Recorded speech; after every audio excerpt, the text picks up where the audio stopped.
Thank you for joining our event in recognition of the International Day for the Elimination of Racial Discrimination. Local immigration partnerships in Simcoe, Grey Bruce, and Lanark Renfrew counties are jointly hosting this event. We would like to start today's event by acknowledging the traditional land of each region. The County of Simcoe is situated on the traditional land of the Anishinaabe people. The Anishinaabe nations on this land include the Odawa, Ojibway, and Potawatomi nations, collectively known as the Three Fires Confederacy. The County of Simcoe is also home to the Métis people, many of whom descend from the historic Georgian Bay Métis community. Grey Bruce Local Immigration Partnership would like to acknowledge the territory of the Anishinaabe Nation, the people of the Three Fires known as Ojibway, Odawa, and Potawatomi nations, and further give thanks to the Chippewas of Saugeen and Chippewas of Nawash, collectively known as the Saugeen Ojibway Nation, as the traditional keepers of the land. Lanark Renfrew is situated on the traditional land of the Algonquin peoples, traditionally known as Anishinaabe, and the traditional territory of the St. Lawrence Iroquois peoples, traditionally known as the Anishinaabe, Huron-Wendat, and Haudenosaunee. Local immigration partnerships are dedicated to honoring Indigenous history and culture, and committed to addressing the truth and reconciliation calls for action. In consultation with local First Nations, Métis, and Inuit organizations, our LIPs are committed to working alongside partners who work with newcomers to Canada to share the impact colonization has had and continues to have on Indigenous peoples. Learning will highlight the richness of their cultures, languages, wise teachings, and ways of being that have shaped this land since time began. Land acknowledgements provide us with an opportunity to offer recognition and respect to the original inhabitants of the land. We acknowledge the historical and complex impacts of Canada's history, economies, ecologies, livelihoods, well-being, and governance structures on Indigenous peoples. May we all, as treaty people, live with respect on this land and live in peace and friendship with all its diverse peoples. Miigwech. The inspiration for this panel discussion on allyship come from the It Starts campaign. This is a public awareness movement initiated by the Simcoe County Local Immigration Partnership, encouraging our communities to come together to address racism and discrimination. What makes this year exciting is that the It Starts campaign has expanded to include the local immigration partnerships of Lanark and Renfrew, as well as the Grey Bruce local immigration partnerships.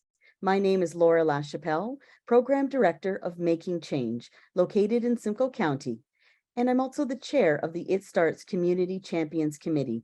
It is my pleasure to introduce today's event. And my name is May Ip. I am the Outreach Specialist of Grey Bruce Local Immigration Partnership. It is my pleasure to introduce today's moderators. We have Jenna Hubbard, International Students Engagement Manager of Georgian College. And joining her is Kara McNeil, Equity, Diversity, and Inclusion Coordinator of Algonquin College. Now let's begin with our moderators introducing our incredible panel lineup. Thank you very much, May and Laura, and good afternoon, everyone. Again, my name is Jenna. My pronouns are she, her, and I'm a white cisgender woman and very excited to be here today representing both Georgian College and the County of Simcoe to help moderate today's discussion alongside Kara. In my role at the college, I work alongside a team of staff who support the settlement and transition needs of our growing international student population. This week is also our annual Come Together week to celebrate diversity in conjunction with the It Starts hashtag It Starts awareness campaign.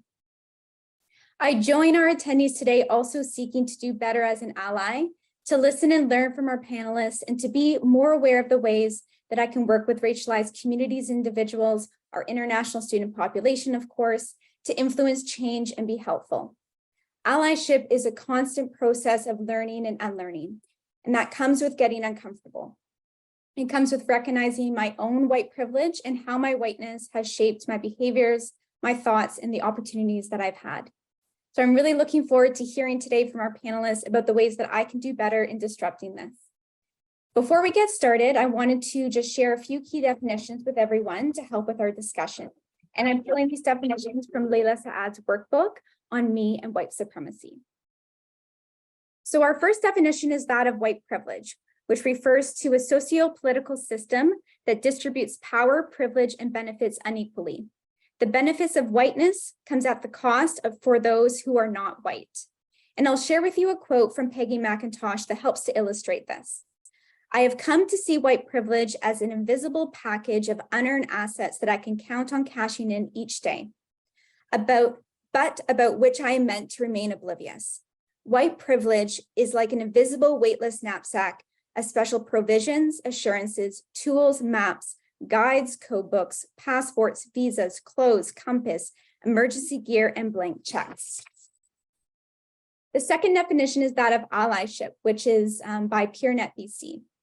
Allyship is an active, consistent, and challenging practice of unlearning and reevaluating, in which a person of privilege seeks to work in solidarity with a marginalized group. Allyship is not an identity. It is a lifelong process of building relationships based on trust, consistency, and our accountability with marginalized individuals and/or groups. Allyship is not self-defined. Our work and our efforts must be recognized by the people we seek to ally ourselves with. And lastly, performative allyship. This is the visual illusion without the actual work of allyship. It is based on this idea of self-gratification and does not look at the individual's responsibility within a community. For example, posting a black square on Instagram is not being an effective ally if that's all that you're doing. Real allyship requires you to actually follow through with action and do something more. So with that, I will pass it on to my co-moderator, Kara, to introduce herself and lead us in our first panel discussion. Thank you so much, Jenna. My name is Kara McNeil and my pronouns are she, her. For those who are living with visual impairments to their vision, I'm a Black woman with dreadlocked hair, wearing glasses, a purple shirt, and sparkly hoop earrings. I'm medium height, a little chubby, and I've been told I have a nice smile. I'll be one of your moderators today, as Jenna said, and I work at Algonquin College as an equity, diversity, and inclusion coordinator. I'm a proud gay woman married with pets, and I live with an invisible disability. Today, as you all know, is International Day for the Elimination of Racial Discrimination. And for 2023, this marks the 7th year of the hashtag It Starts campaign. This is a campaign which in 2021 was recognized nationally by Pathways to Prosperity as a promising best practice for anti-racism. And so we're continuing today in this journey, our new tradition of sharing and learning, of sharing in growth and development, sharing in ideas and ideologies, as many communities coming together in conversation around anti-racism, truth, reconciliation, and allyship. To be a united front against discrimination, inequity, against exclusion and white supremacy, we need to start first by sitting in a brave space of discomfort, of discord, ambiguity, even disagreement, even a lack of understanding, right? Because we don't have all the answers. Because when it isn't our lived experience to know, that means we need to become curious and interested. Curious enough and interested enough to care about others and to participate in perspective taking so that we can act and advocate as informed and active allies. Make no mistake, doing the work of allyship is so important for us all to do. People of all backgrounds, characteristics, identities, and attributes need to do this work. No one of any one group, equity deserving or not, can claim they are beyond bias in some way or another. So without effort and intention, this work can't be done. However, we are here today to talk about how very important it is for those people in positions of power, those people supporting and influencing those people in positions of power, and all people who are the holders of privilege, especially white privilege, to make the effort and become intentional about doing the work. So why are we gathered here? I think we're here to clarify what doing the work actually means. So what allyship looks like and feels like, Allyship is a word that really gets thrown around a lot. And these days, someone wants to be on the right side of justice, they can call themselves an ally. But you can't just call yourself an ally, because allyship is a word that's accompanied always by action. If it's passive, if it's empty, performative, or inauthentic, it isn't really allyship. To start off our conversation today, I'd like to have each of our panelists introduce themselves, and please give us a quick definition of what allyship means to you. In a nutshell, I hope you can sum up for us what you think doing the work is all about. Let's first hear from Lenore. Lenore, please introduce yourself and explain what allyship means to you. Ani Bojo, Lenore, Indigenous, Mein Gun, Indodam, Niashingaming, Indonjaba. I think it's important for you to hear the Anishinaabe Mowin, the Ojibway language of this territory. I introduced myself. I said, my name is Lenore. I told you my clan, the wolf. I told you where I come from. Niashingaming, Indonjaba is where my sound comes from. For me, allyship is about creating space to allow voices to be heard. Allyship is not speaking for or paraphrasing for people. It's also saying, here I am, this is what I do, how can I help? I would also like to say that there may be times today when I'm using the wrong terminology. And I started doing this kind of work way back in the 70s and 80s. And terminology has changed through the decades, as well as through the generations. So if I make a mistake, my apologies.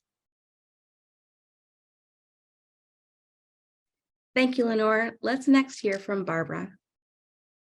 Hello, it's nice to see everybody. My name is Barb Clarke. I teach at Algonquin College. I'm a white middle-class queer woman who's an advocate and open about mental health challenges. I live with major depression, and I view allyship through a lens of my own experience as a queer woman who was very much discriminated against by the Canadian government as a military member. The purge policies were a cruel experience that shaped me profoundly and in some nefarious ways. So it is a lens to understand power. So it's a lens to understand a whole range of kinds of to understand power and privilege, where it isn't, etc. And to see my privilege in spite of that, I think is an important thing. For me, allyship is listening and believing, mostly believing, being open to the richness of people's experiences and trusting that what they've experienced and do experience is real. Secondly, it's about interrupting and educating when faced with not just racist rhetoric, but racist lore. I mean, lore meaning embedded, across our intermingled cultures. The lore becomes embedded and hegemonic, which is a big fat word that just means hard to question. It's so ubiquitous, it's so present. So when faced with those things, speaking up and interrupting. Third, it's using my privilege and the opportunities that are associated with the power I have, the voice, the power of my voice as an educator in a formal situation and in informal situations. So I have to recognize my extraordinary the extraordinary power that I've been given through my education, through whatever natural gifts I may contain or may possess, and the power of my whiteness, to use those privileges in association with the other actions of listening, believing, interrupting, and educating. Also being uncomfortable I'm a people pleaser, and I do live with,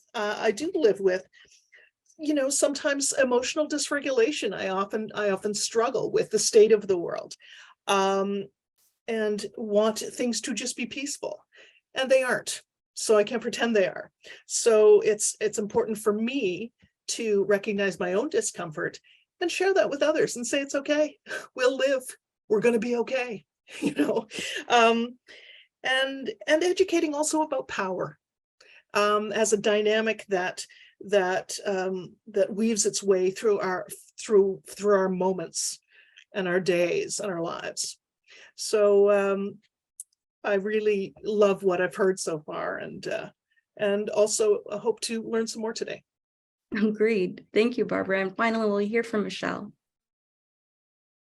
Really great to hear everyone and to see and learn from each other. So I'm Michelle Newton. I'm a speaker, an expert, and an advocate. And I've really come to that through my lived experience at the intersection of being biracial, Black and white, raised in a white household, in a white culture, and carrying with me that privilege, yet depending on the room, not being Black enough, depending on the room, not being white enough. So, and then add the intersectionality piece where I identify as a woman with pronouns she, her. So for me, the idea that I've lived as a person who fits out is I've taken that idea and really looked at how does that connect to allyship, because I really do believe that fitting out is the key to inclusion, and it's built on a foundation of allyship.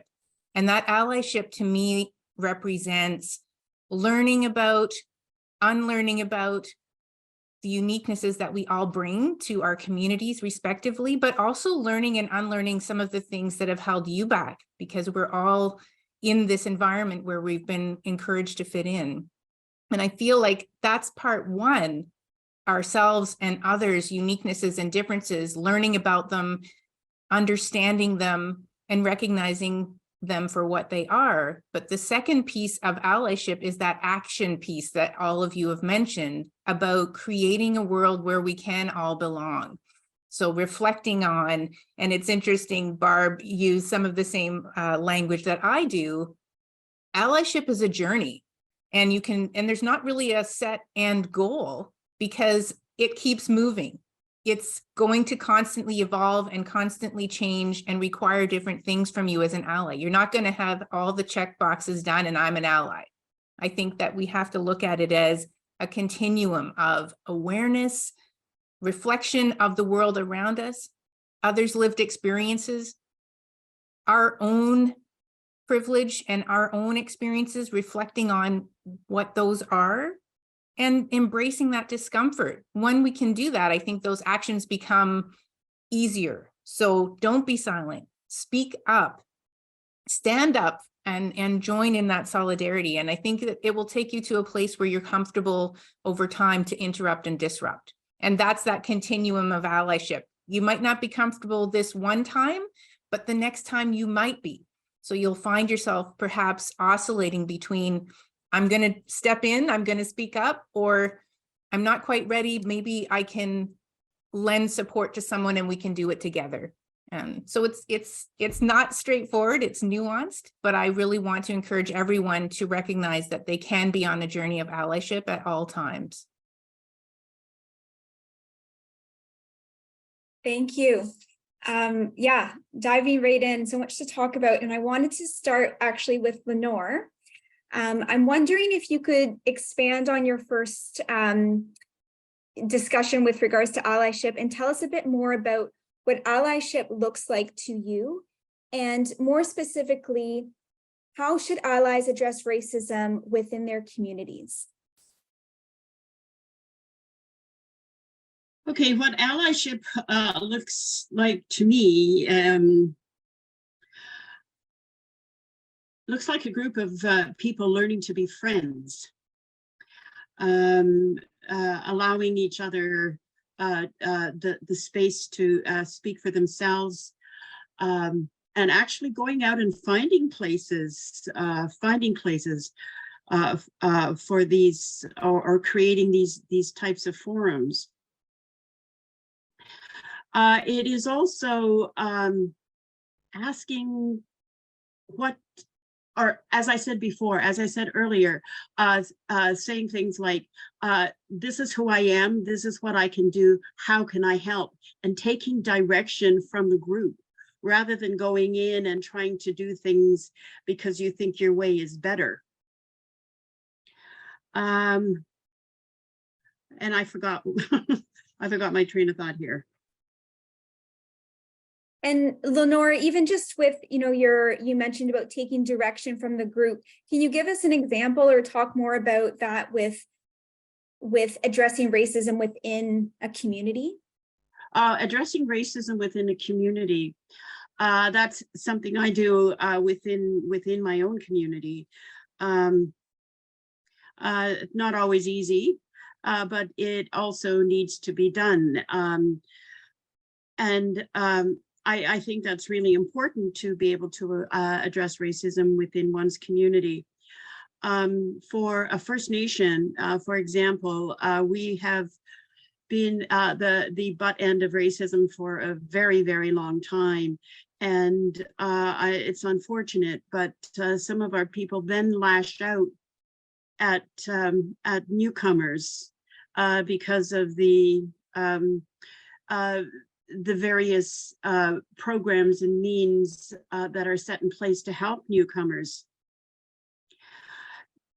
So I feel it an obligation to address these things within my community, and I don't know, just people to kind of relax and just take it easy. As well, for me, in addressing racism, what I want to do is I want to personally, as Anishinaabe, as an Ojibwe woman, I want to welcome newcomers into our traditional territory. And this is something that I have actually not seen. For a lot of the settler folk here, there are sometimes really disparaging remarks about newcomers, bringing in their different ways of doing and being. Yeah, no, thank you for giving that example. And I love what you said about just a space learning to be friends. I wrote that down. That's wonderful. And I'll pass it on to Kara. I was going to say, Lenore, I loved some of that insight that you shared, especially with regard to the point that you made about taking it easy. It's super important that, we calm down a bit, lower our defenses, and come to conversations with an open mind and an open heart, right? And I think that you brought attention to that as our work as allyships. I just want to remind everyone who's listening today and attending today, we are going to have a Q&A session at the end. So please save your questions for that and drop your questions into the Q&A pod that you'll find on the Zoom platform. I do want to address my next question to Barb. I'd love to hear a little bit about what you think about addressing racism with family and friends, especially as a white woman with a circle of probably people in your community who share your identity, right? Mm-hmm. I would love to hear a little bit about if you have recommendations for approaching difficult conversations mm-hmm. and navigating those defenses I just brought up. Well, thanks for that, Kara. It's one of the big challenges. And I just want to go back quickly to what Michelle said about there not being an end game. This is not a box to tick. This is a journey and a process. And that's one of the toughest things about, that's one of the toughest things for us white folks. It's not the toughest by any stretch within the sphere of racial intolerance and racism. But it is one of the challenges we face, and it's a profound one, that we are a world of box tickers. Let's get this done. Let's get this done. Everything has a sense of immediacy to it. Technology has engendered that beautifully. Like, let's boom. Even the idea of getting people to think about things is tough because we're dealing with student populations who've done nothing, who largely have only know the computer age, where you can Google things and you don't sit with the discomfort of not knowing. You don't have to. And the discomfort of not knowing is how we learn. So that piece is an important one, and it's a tough one when we're talking about family and friends. I have experienced over the years a strange curiosity, sometimes an authentic and kind curiosity, often just curiosity for its own sake, which can be quite off-putting, about sexuality, about even about mental health. I also live with obesity, which is also, something that is hugely stigmatized. So I'm sensitive to these things, and they all fit into the same kind of package of how do we get down to the essence of a human being and their inherent and essential value. So with family and friends, one of the first things I do when I encounter things, particularly around race, is I say that it's important to remember that we learned this. We weren't born with it. This is stuff we've learned. And and I want to say the approach that I do take with family and friends is one that is more gentle than maybe if somebody is being cruel in a space, or I'm invested in maintaining that circle of friendship, as Lenore talked about. And so I talk about the fact that we've learned that, and it lets the person go, okay, this is a flawed idea, but I'm not a flawed human. So it's important to unlearn it, and we can unlearn it. The second is using integrity, asking for people to be honest, that once you know that a racial stereotype is inaccurate, A, inaccurate, B, hurtful, then we have to be honest with ourselves and recognize that we're all harboring a willing dissonance between what we've learned about people of color in our upbringing and in the community, and the person of color, the one or two people of color we know who we fully admit don't fit into that. And it's I had this experience in my first, I was taught to be exceedingly frightened while I was in the military of anybody who might identify as gay or queer. And somebody identified themselves to me, and I was terrified because of the culture. But I realized immediately, okay, there's nothing frightening about this person. This is a human being. And so that moment, that authenticity in that moment was an important recognition. And I realize that to undo the damage of racist learning, because most of us have experienced it, horrible assumptions about people of different cultures, different religions, etc., is that we have to be honest about the fact that doesn't fit anymore. And asking people to be honest and brave about the racism they've learned has more clout, I think, than name calling as racist, or just saying that that's inappropriate. It doesn't help. So I really focus on the idea of, where did we learn this? And then we can talk about the fact that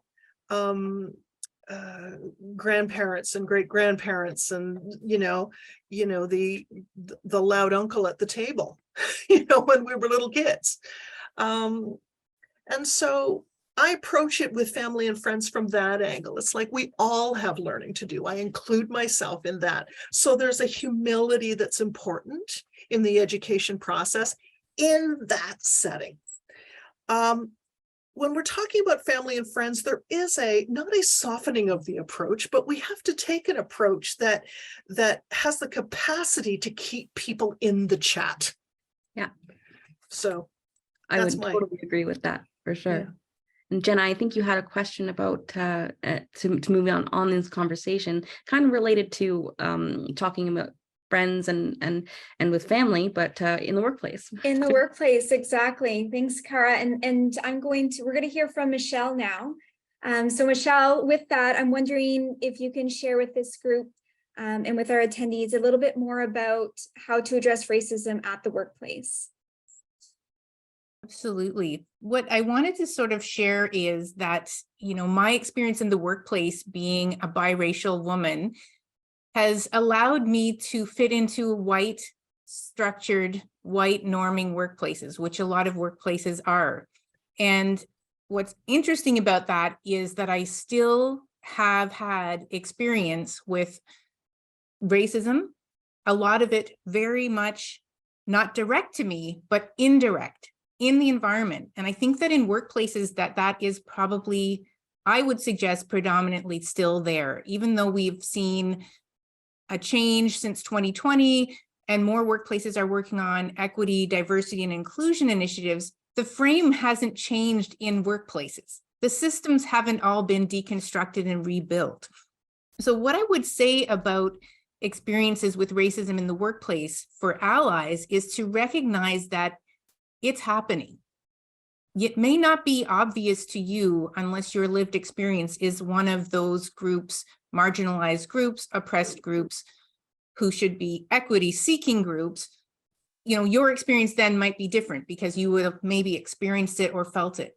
As an ally who perhaps isn't having any of that experience, you have to be on heightened awareness. Now, that doesn't mean you're marching around work looking for it in everything, but I think understanding that the systems have been built to support whiteness, and that whiteness is norm, best, and first.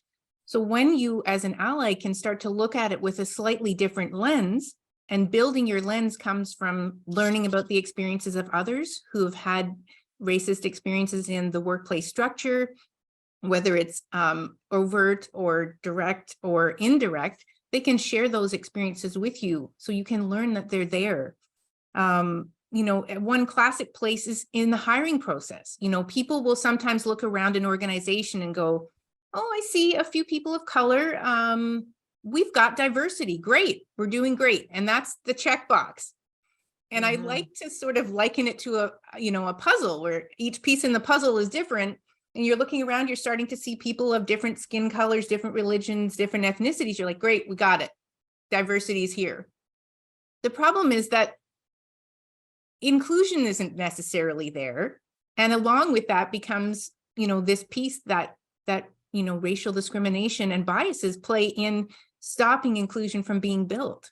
So that idea where becoming aware, listening and acknowledging people's experiences when they are bringing up things or pointing out things is really important. And Barb mentioned, believing, I believe that was you, Barb, that mentioned that. That is critical. My experience in raising issues that I had in a workplace was to be told I was over imagining it. I was overreacting. Yep. Or I was an angry, now I'm Black, angry Black woman. And all of those things to me are a person who isn't in an allyship space. They're not willing to unlearn, to lift the veil, and begin part of that process because their environment's fine for them. So it's tricky. You have to be consciously stepping into a new space where you're looking around with new eyes, a new lens, and maybe not liking what you see. And that's okay, because that discomfort will allow you to no longer be silent. You can talk about, if you notice the hiring practice, maybe you're hiring someone for your team and there's a method being used where resumes with names that don't look like anglicized names, maybe those resumes are getting screened out. You can speak up rather than just accept that as practice. And that's you actually doing actions towards allyship, because it will allow candidates of a more diverse background to be considered, just as an example. But you have to take risks. It's going to be tricky, but if a colleague says to you that something has happened, please believe them. Please support them and say, you're hurting. Can I help? What is it that I can do? And then please back up those actions. It's difficult, but I think as more of us in the workplace become allies, that isn't so hard because you're no longer the lone ally. You start to build a network and it starts to become a groundswell. It's that fitting out, as you mentioned at the beginning, right? And the uniqueness of that. And it sounds like being curious about how you can support. And I think it's tricky. Yeah, I like that. As you put it. You know, I think being curious is a little bit of a double-edged, be careful with it, because sometimes curiosity comes from a place of privilege. And you don't recognize it because you haven't had someone explain that to you. And a classic example, you know, I'm no longer working in a corporate environment, but it's happened in corporate and in private, you know, private sector, just being self-employed. I can meet somebody and the next question they ask me is, where are you from? And in their mind, there's nothing wrong with that question. And unfortunately, it might be a curious question, but in the second thing that you ask me, I typically hear that as in, you don't look like you're from here. I want you to explain yourself to me and your right to be here. So it's that balance between what's a curiosity that isn't just because you're white and privileged that you feel like you have the right to ask that question, or is it really getting to know me? When you get to know me, I'm happy for you to ask me, you know, what's your background? Where do you come to Canada looking like this as? I'm like, well, I'm a Canadian. Well, interesting, you know, but that conversation I need to have with a friend. And that goes back to the concept that Lenore and Barb, Tara and Jenna have talked about. Friendship has to be deep. It can't just be superficial, and you can't just barge in with these curious questions and hope to make a connection with somebody. You have to really want to understand who they are. It's so interesting that you bring up just the topic of being curious, having different interpretations, right? I, as a person who works in EDI, generally speaking, I am okay with the curiosity that comes from people questioning what I'm doing, how I'm doing it. But I think it's so important that we as allies are aware and intentional about the motivations behind the curiosity, and understanding, thinking before you talk and saying, okay, what's the impact of this question, right?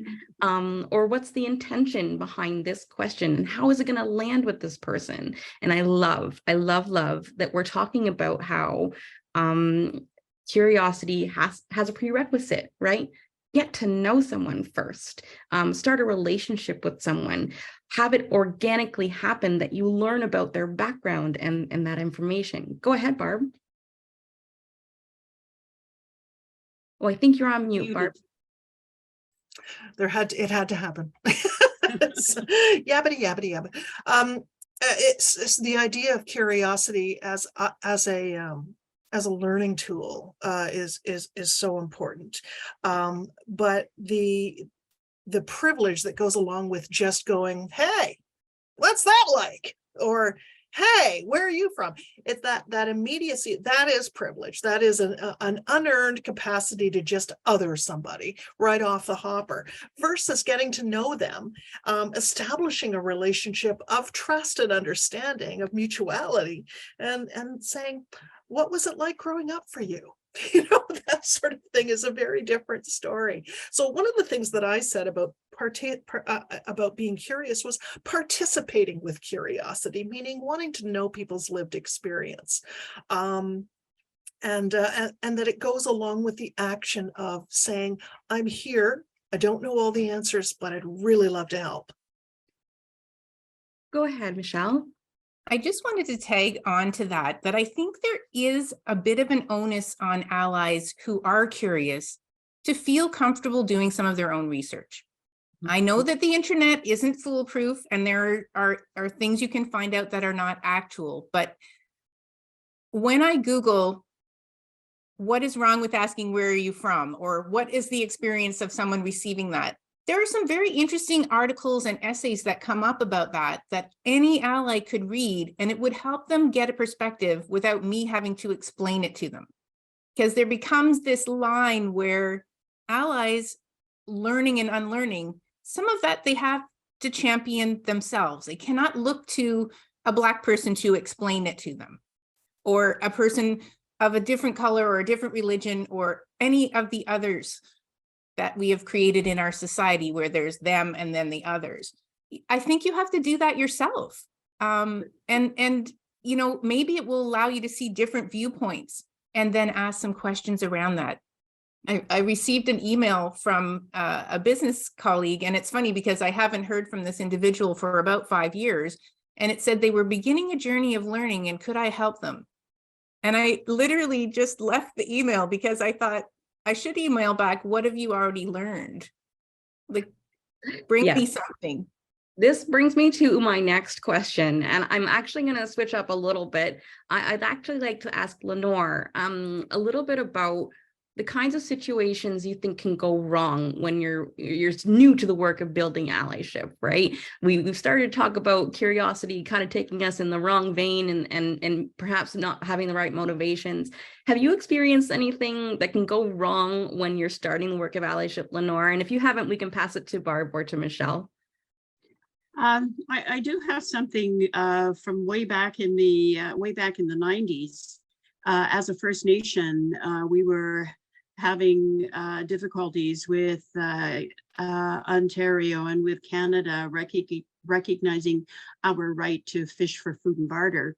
And what happened out of that were a number of our boats, fishermen's boats were burned, their nets were destroyed.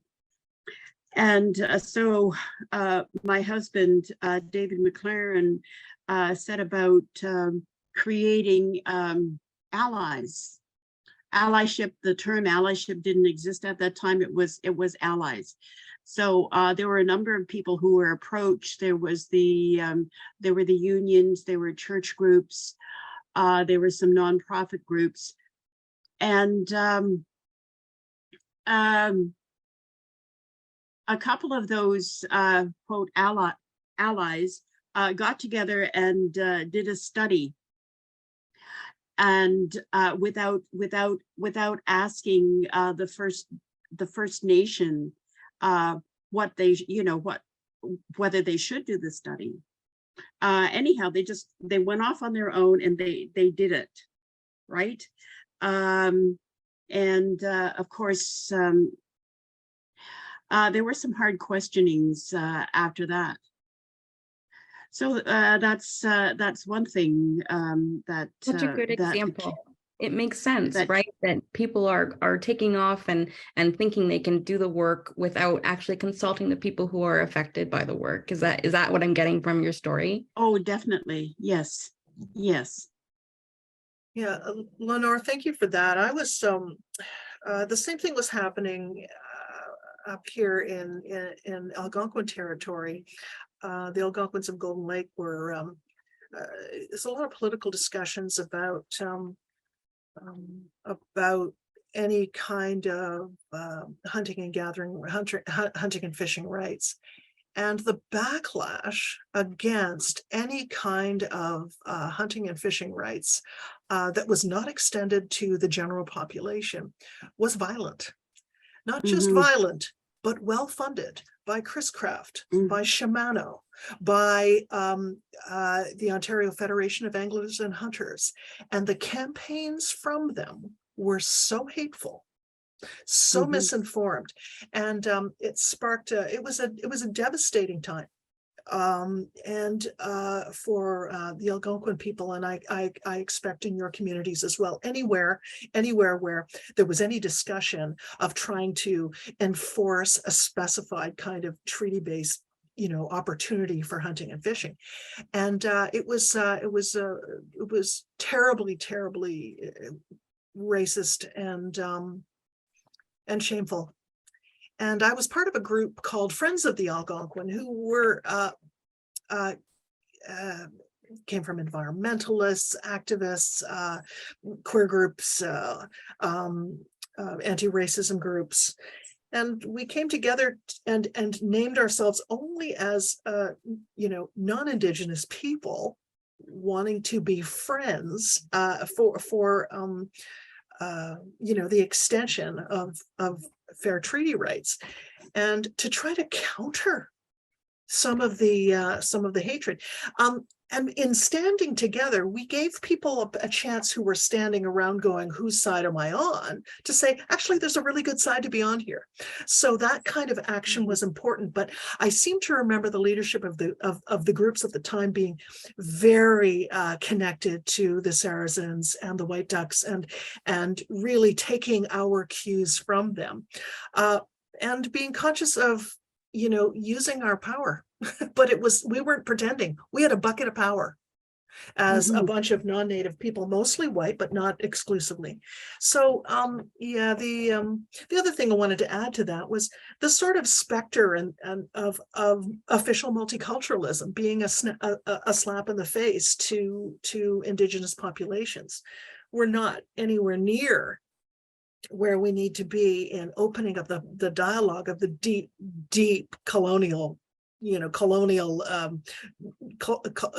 driven damage that has been done. But official multiculturalism was tremendously important, but very much tone deaf in terms of the colonial damage. And definitely. Yeah. We also had a group call themselves the Friends of Nawash Fishermen. And they actually physically protected us during one event in Owen Sound, where the sports fishermen and anglers marched on a native woman, Anishinaabe, who was selling fish at the farmer's market. They actually created a barrier between her and those people. What I also want to say is that during this time, when this was going on, and my youngest children were young, whenever their father went out to, their father is a white Canadian, whenever he went out to do this kind of work, to confront the racism from these groups, I would tell the children that their daddy was going out to count coup. Counting coup is to go into battle and touch the enemy and remain unscathed, which is a tradition for First Nations. But then there was some time later when my son, who actually got me into the Grey Bruce local immigration program,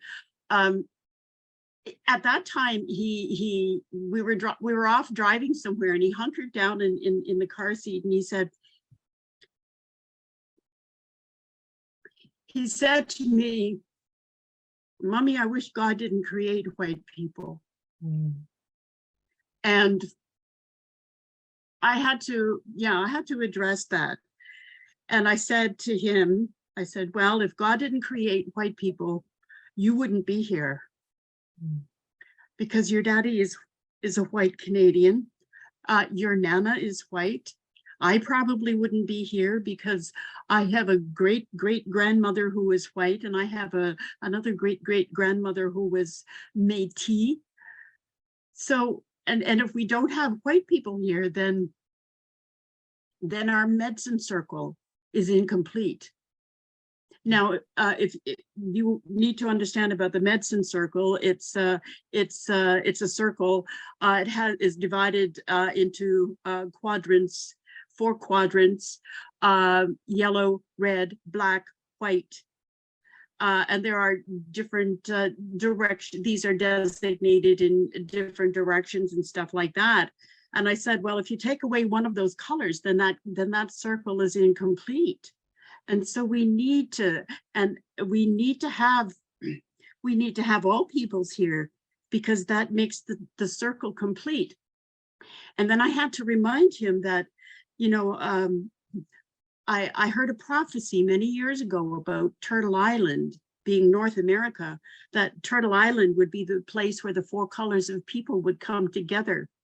And I certainly told him that Canada is this place, because people have come from all over the world to make their home here. And it's not that they're all going to, they may all become Canadian, but they're going to retain their Canada is going to be diverse. They're going to retain their ways of honoring creation, their ways of saying prayers, their foods, their music. And where we all come together as one is where we work for the common good. It's so true. And I think that's what we're doing today. We're working together as for the common good. Before we move to our next question, Michelle, did you have anything to add to that very powerful statement about the common good? I was thinking as you were saying that it still harkens to me to the idea that we all need to fit out. And in fact, we're going to still be creating an inclusive environment, but we're able to be ourselves and keep those parts of ourselves rather than, I think multiculturalism last year or the year before celebrated 50 years of Canada doing it and being a world leader in launching it. But I think that there's an overarching thought around it that actually means it's a melting pot, which is actually not working, and nobody wants it to be that. In fact, my husband always likes to say it's not a melting pot, it's a stew. Each part of a stew is individual and unique and adds to this completeness of it. And that's what I feel the inclusion is. So absolutely agree with what you're talking about, Lenore. And I love that perspective that it can tie to the medicine wheel. And I have one on my wall, and I'm going to now think about it in that way as well, that it's not about blending it into one color in the circle. It's keeping all of those parts alive. Agreed. So our next question, I wanted to read a bit of a quote, and I wanted to have each of our panelists give a little bit of time to this question. And I know I saw in the Q&A, it asked a little bit about, someone asked about internalized racism as being one of the many things that can come out of doing this work, where it kind of gets in your way of wanting to continue, right? And so I wanted to read this quote from Renee Edo Lodge. She's asking, why am I no longer talking? She wrote an article saying, why am I no longer talking to white people about race? And in it, she writes, it stems from white people's never questions entitlement, I suppose. I cannot continue to emotionally exhaust myself trying to get this message across, while also towing a very precarious line that tries not to implicate any one white person in their role of perpetuating structural racism. So I'm no longer talking to white people about race. I can set boundaries, I can halt the entitlement they feel towards me, and I'll start that by stopping the conversation. The balance is too far swung in their favor. Their intent is not often to listen or learn, but to exert their power, to prove me wrong, to emotionally drain me, and to rebalance the status quo. I'm not talking to white people about race unless I absolutely have to. I am no longer dealing with people who don't want to hear it. And so I'll start first. I'm hoping, Michelle, you can start by addressing this, and I'd love to hear your thoughts on the hard work and the toll it takes on us who are doing it. I would say that I have to pick my moments, because the idea of having these discussions, identifying when there's been racism directed at me indirectly or directly, and bringing that up, it is very emotionally draining. It is necessary work, but I find that I oscillate between periods when I'm strong enough to really continue and go forward. And perhaps I would say, as an ally, I can also feel that way. I'm going to have times when I feel like I'm strong enough to have this confrontation or disrupt something or interrupt something or speak up. And other times, unfortunately, because it's very emotionally taxing, you may not be able to. I just feel, though, at my core that I'm not going to ever stop. And sometimes the way that I reflect on it from my work is, I'm like, has anything I've done made a difference? And then I can go back to maybe one person who said to me that it made a difference.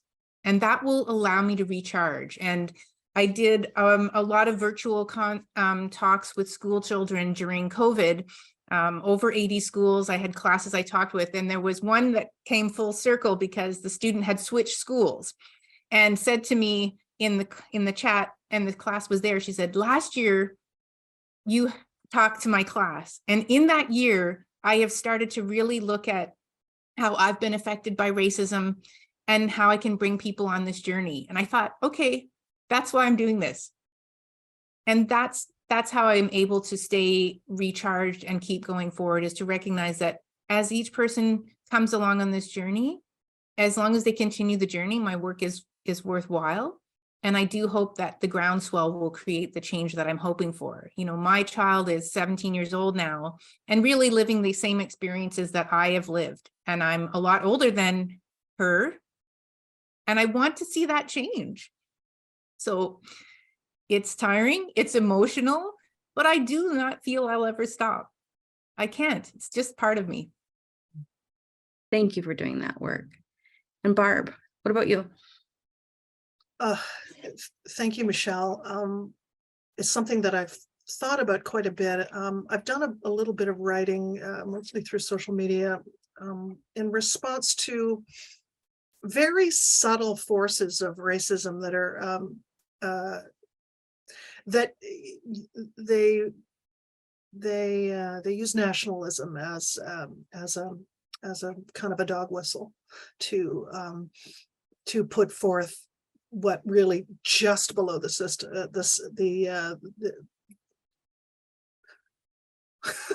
let's start that over. Just below the surface is a fairly unsubtle kind of racism. And so I think what I'll do is I'll just read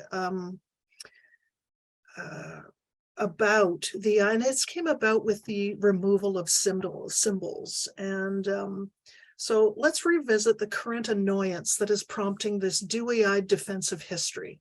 Unarmed people of color are being targeted, harassed, and murdered by the state in numbers too many to ignore. And justice for victims is scant.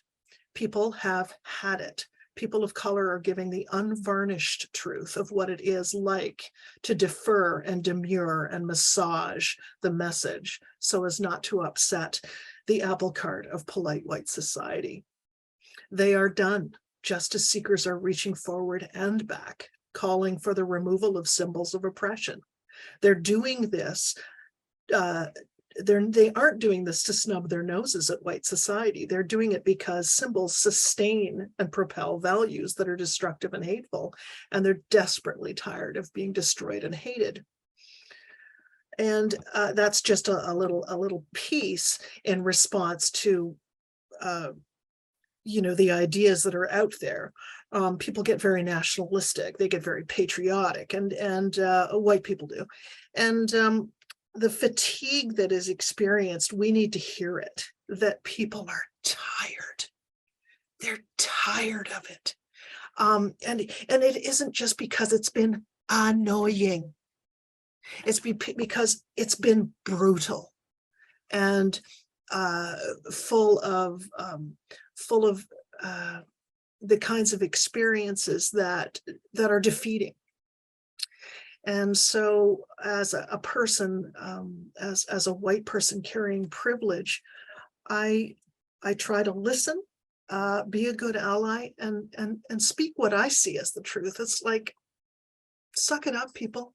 It's time to share the playing field. So yeah, that's what I have to offer. Thank you for that call to action. Lenore, your son said something yes.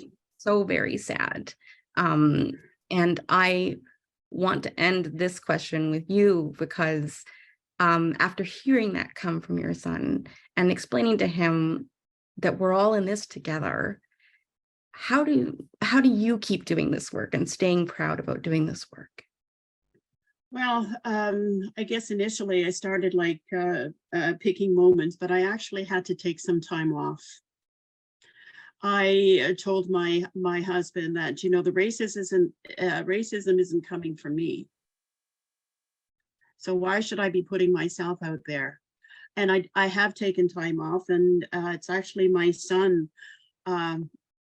who kind of brought me back again. And it is emotional. It is tiring. But then again, seeing my son taking up this kind of work just makes me really proud, really proud of him. I think also too, there's something that we're kind of missing here in this discussion, and it's people with accents. And people with accents are discriminated against. And in fact, we have within our own Grey Bruce local immigrant program, we do have members who have accents, and they're not people of color, but they are discriminated against because for so many reasons because of the accent.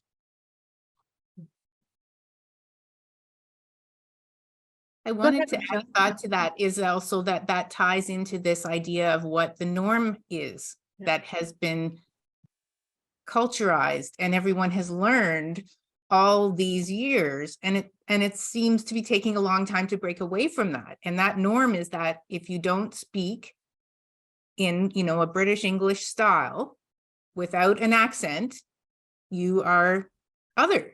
And the amount of effort that goes into learning to understand other people who don't speak with the same emphasis and accent that you do, that needs to be changed so allies can learn. I mean, one of the suggestions a friend of mine made was, if you have a colleague join your company and they speak in an accent you don't understand, you can actually change your wayfinding app to speak to you in that accent, so that you can learn to listen to it and to understand it. And also, you know, to take that time to slow down, to respectfully learn that the person is speaking to you in English. It's an accented English. There's nothing wrong with that.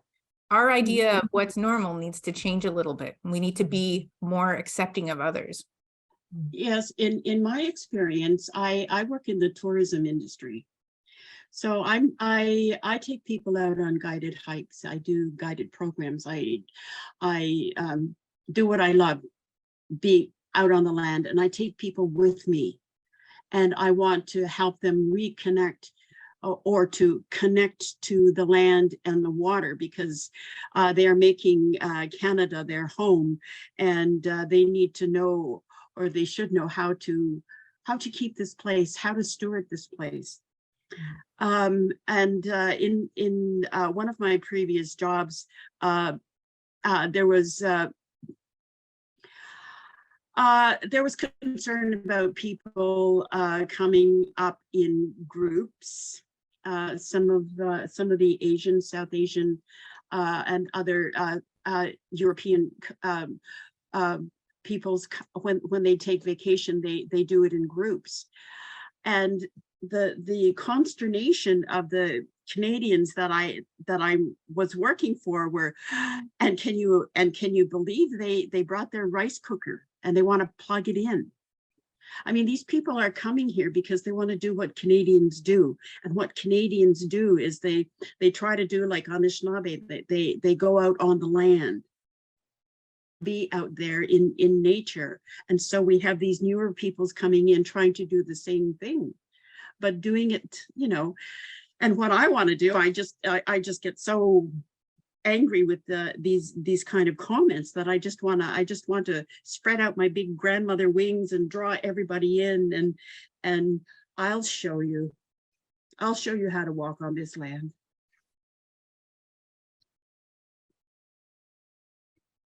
Thank you, everyone. That's I want to continue the conversation by going to our Q&A portion right now. And if those in attendance have not yet found where that is, it's at the bottom of your screen. And I would just invite any of the panelists to just raise your hand and comment as you see. I'm going to read one here. That sort of is in line, is talking about our children. So is asking, how can we do a better job to bring our kids into these conversations? I've historically avoided talking about race, falsely thinking I was teaching them that skin color doesn't matter. But I'm learning that talking about it is important. So we've started to look more at the biases I'm raising my children with. Any thoughts on that question? Michelle? I think one of the biggest things is to be brave. You know, I think there's a book called Anti-Racist Baby. So we can learn these things from birth. That means those conversations can be had. And I know that there are a lot of resources out there. I know that schools are providing resources, libraries have resource lists, local organizations have resource lists that can help parents find age-appropriate materials. But what I would encourage is don't hesitate, don't not do it. And maybe part of this journey as an ally is acknowledging for your children that you might be making mistakes along this way and that you're unlearning things you've learned yourself and you're learning new things. I think children understanding that from an early age is really important because perhaps they will not be so ingrained with their own biases. They'll recognize, you know what, I've learned something that I need to unlearn, and that's okay. Now let's move forward together. So I think being on a family journey about that and being open to all the different resources that are out there, children will probably have opportunities to meet other children from different backgrounds, different ethnicities, maybe at their school or maybe at their, playground. And I just think when you go home, maybe learn about that country that child comes from. One of my friends, her son was so excited that in school, the class was going to be able to pick a country to do research on, and someone picked Nigeria, his country, to do their project on. And they weren't coaxed into it, they chose it because they're like, hey, this student's from Nigeria. I don't know anything about that country. I want to learn about it. So maybe your school projects your children are working on, you can try and insert some other options there for them to learn about other people, other cultures. That's my thoughts. Those are great suggestions. Barb, please.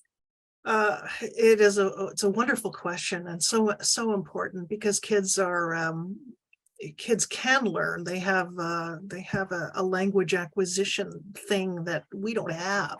They can learn new languages. They can become fluent in ideas, not just in languages, but on ideas in ways that we have to kind of climb through the flotsam and jetsam of what we've learned over the years. So it's quite marvelous.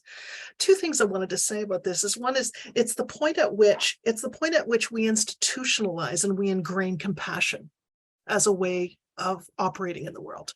If we've got to do that with children to really pull out within them that ingrained capacity and just celebrate it, that this is really the thing that's going to take you to your grave. It's going to take you the whole way. Secondly, one of the organizing principles that's always been in place for white folks is to use the idea of sameness as a way of getting there, to understand diversity through this concept of sameness. And I've been fighting this for many years in the courses that I teach in politics and and in diversity training, etc., is that sameness is not getting us there.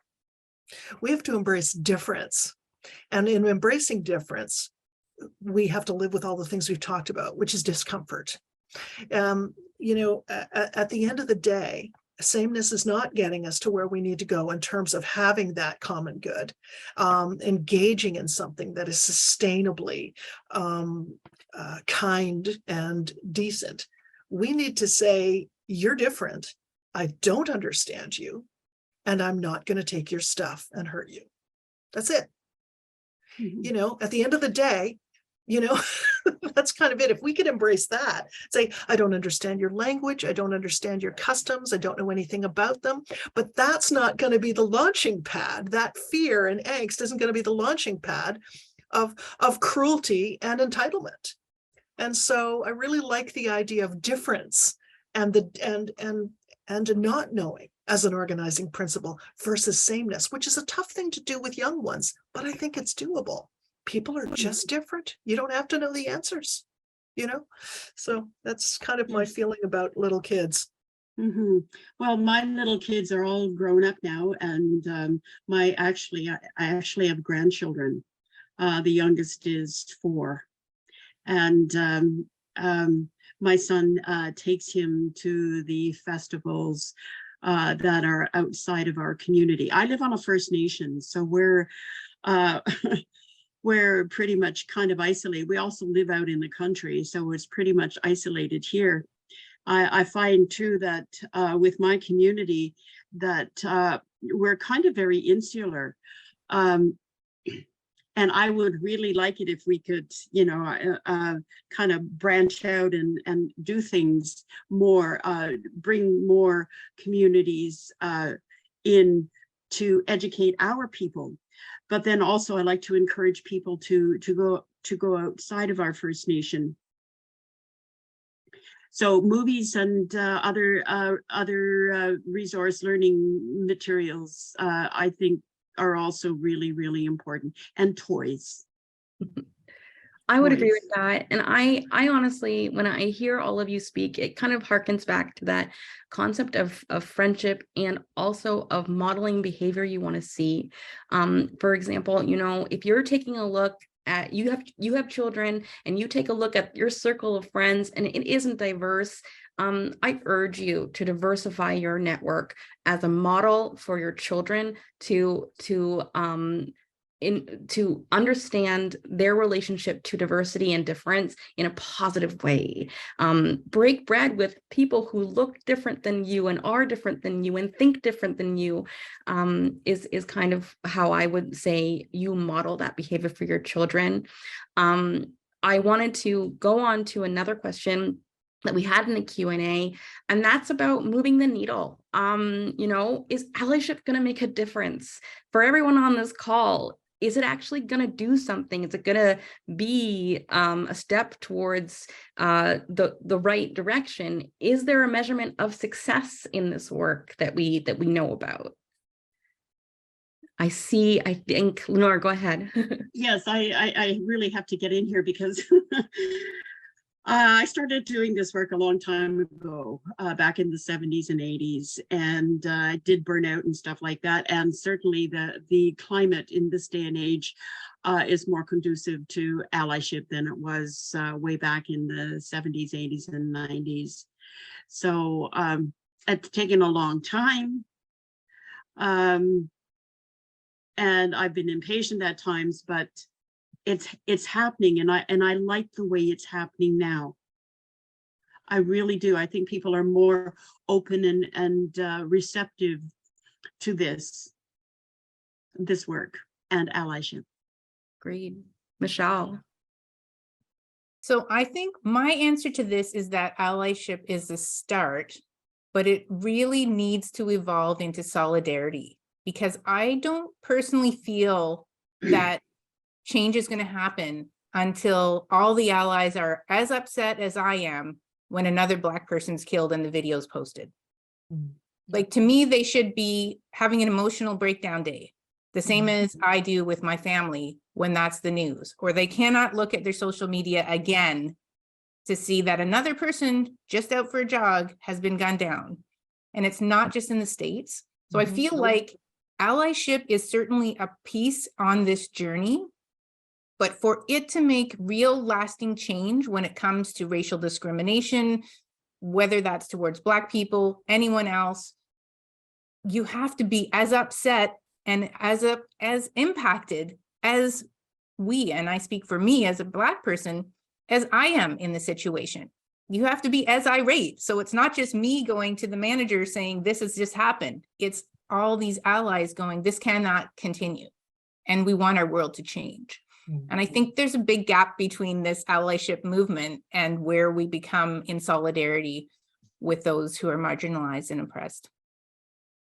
100%. Barb? Well, I just agree entirely. And when we start operating like full communities, like a global community that says that enough cruelty, and the people with power start using it in the interest of peace and justice, and, you know, a stable rule of law, where it applies to all of us equally, and we know it doesn't, then we're onto something. But we're we've got a long way to go because it's very comfortable over here. It's very comfortable over here in my white world. And it's not comfortable for me because because I'm incensed by the cruelty and injustice, but it's comfortable because we just don't have to own it. We don't have to experiencing it, and we don't have to see it as an affront to who we are. And and what's happening, excuse me, what's happening sadly is that when there is any kind of a challenge to whiteness, it creates a horrific backlash. So, you know, white supremacy is growing in tandem alongside the tremendous drive for racial justice, and that's a sickness that we're all witnessing, and it's frightening and horrific, and we need to get involved in politics at every level to unseat people who are looking for power just for the sake of it. You know, it's power just for the sake of power, and that's not a made in Europe story, but in colonial North America it is.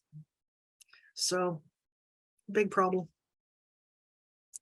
I have another question here to maybe build a little bit on this discussion right now. And it's asking about allyship, what that looks like at an organizational level, and kind of going back to that performative allyship that we talked about at the beginning. And the question is around, how do we avoid falling into the trap of posting on social media for recognition days and calling like that's enough, calling it that's enough?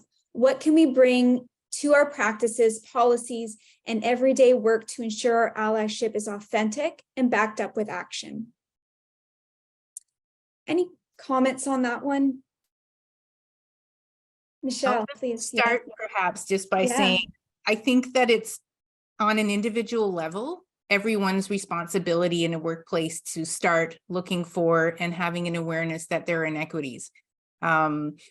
Across Canada and Ontario's recent municipal elections, there were a lot more people of color elected. And I have just one example that there's always photos of the new councillors taken. And one of the people that is in my network mentioned that the photo that was presented to her after the corporate photos were done, they had been whitewashed. They looked like a white person. Even their features had been changed. To me, as an individual working there, you need to have an alertness to something like that crossing your desk before you pass it on, and you say, hey, something's wrong here. Now, maybe that's, a rare example, but I think it's really important to be asking questions like, who is what we're working on impacting? Have we thought or engaged or included them? And I say that rather than consulted with them. If there's no one at the table who looks like or is living an experience like the persons that your project is trying to help, you should scrap the project and go back. But it takes you as an ally in a workplace to go, I'm looking around at all these white faces at the table, and we're trying to make a corporate project that should help everyone. Something's wrong. This isn't the right group. It's missing something. And how can we enhance that? And that goes to Lenore's comment about having a group do research, but they didn't include the community of First Nations that it was supposed to be researching about. They kind of came up after and shared the results. So you have an opportunity in every work that you do to kind of look at how rounded is this? How inclusive is this? How diverse is this at the beginning? Because you can't fix it at the end. It's already done. The cake's already baked. Yeah, the opportunity to check that impact. Barb or Lenore, did you have any comments on this one? Or we have plenty of questions. We don't have that much time left, but any comments on this one, or we could move on? Let's get some more questions. There's lots of cool ones out there. Yeah. We did have a question just about this concept of woke that we're seeing out there right now, right? And how is the way that people see the word woke or the ideology of woke, is that affecting how we address racism, right? And is it becoming a problem? Like, I see you shaking your head, Barb. I want to know. What do you think? Oh, I could scream. It speaks to the ways in which language, the appropriation of language, and even the term, political correctness or politically correct that grew up in the late 70s and 80s was actually coined, grabbed, and turned around and shoved back at those of us who were trying to come up with language that was inclusive and sensitive to cultural differences, which was all that was about. The dialogue, the public dialogue amongst social conservatives who hold the power in most of North America is horrific and blind and extremely racist.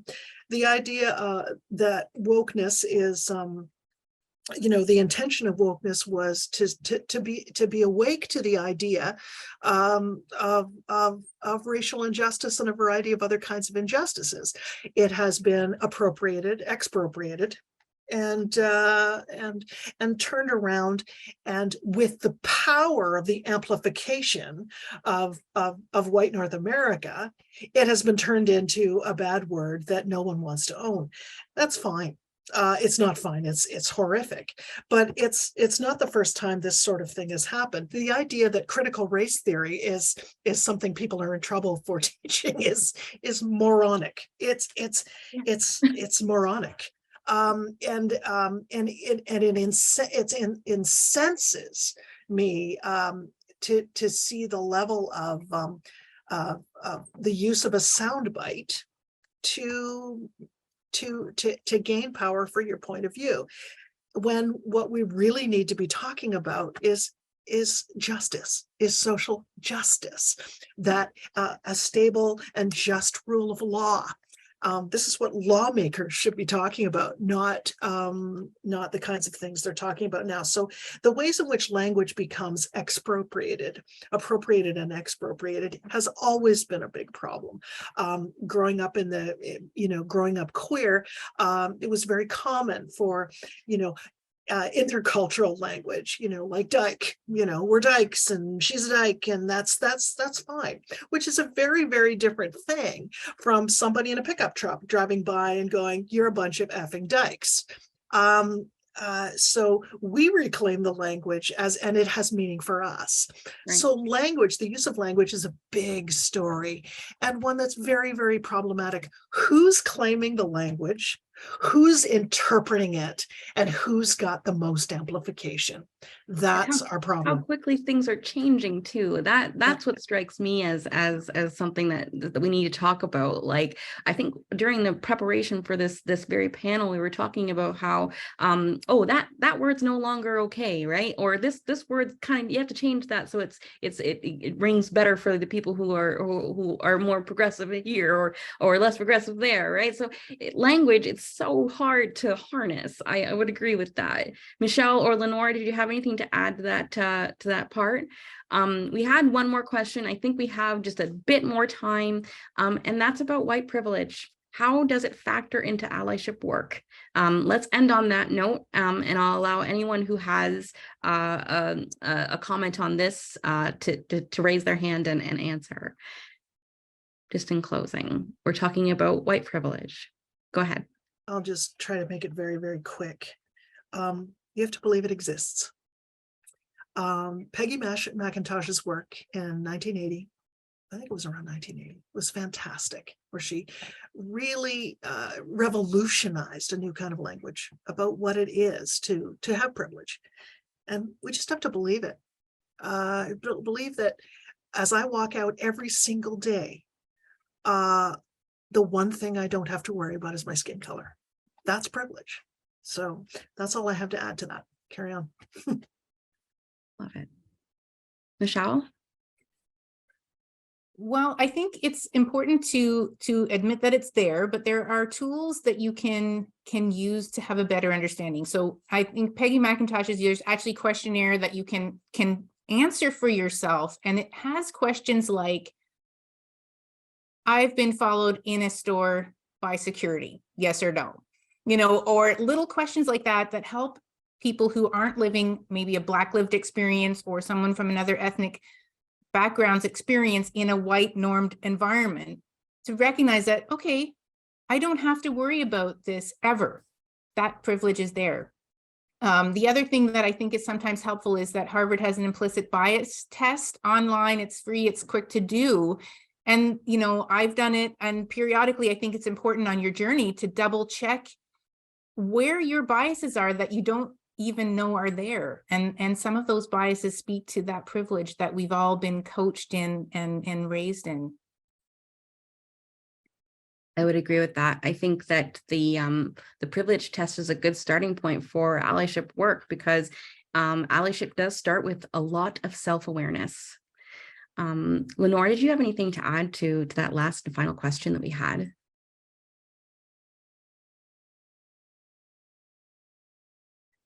Nothing to add. I just wanted to add one more thought is I like, Kara, your comment that it starts with self-awareness.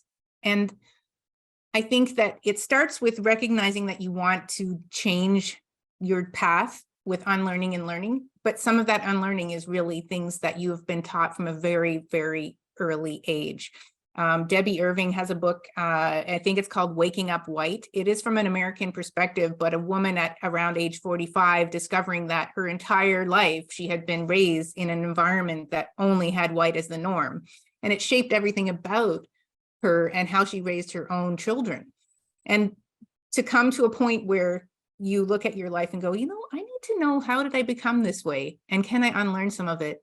It takes a lot of humility, takes a lot of compassion, and it takes a lot of empathy. And I think those three things, especially during COVID, are things we're not very good at anymore. So bring those back into your life and start the journey and continue on it. It doesn't have to be all in one day.